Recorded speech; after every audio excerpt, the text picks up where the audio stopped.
দ্বাদশীর সকালটা আমি কিভাবে কাটালাম। জয় নিতাই। সবাইকে নতুন ভিডিও শুভেচ্ছা জানাই। গতকাল ছিল আমলকি একাদশী, আজ দ্বাদশী। সকাল সকাল ঠাকুরের সেবা পুজো করে নিয়েছি।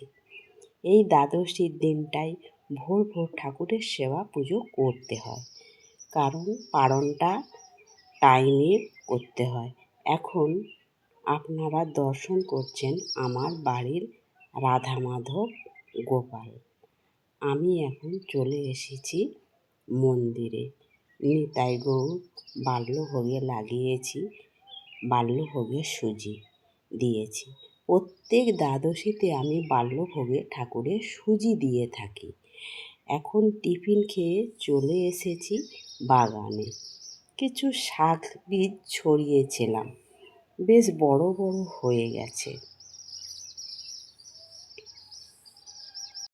ভাবলাম ভগবানের ভোগে দিই।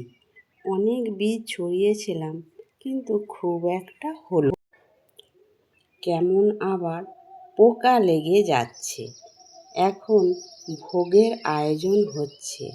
আমার দিদি এসেছে আজ সকালে, তাই দুই বোনে বসেছি সবজি আঙিনা করতে। দিদিকে দিয়েছি থোড় কাটতে। আজকে থোড়ের সবজি করব।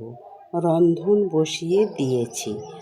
একদিকে হচ্ছে শাক চচ্চড়ি আর একদিকে থোড় করছি। এখন দুপুরের ভগবানের ভোগ দিয়েছি। আছে অন্ন, ডাল, শাক চচ্চড়ি, থোড় আর ফুলকপির পোস্ত। সেবা দিয়ে এখন প্রসাদ পেতে বসেছি। আমার এই ছোট্ট ভিডিওটি ভালো লাগলে পাশে থাকবেন। এখন আসছি, ভালো থাকবেন। দেখা হবে পরের কোনো একটা ভিডিও।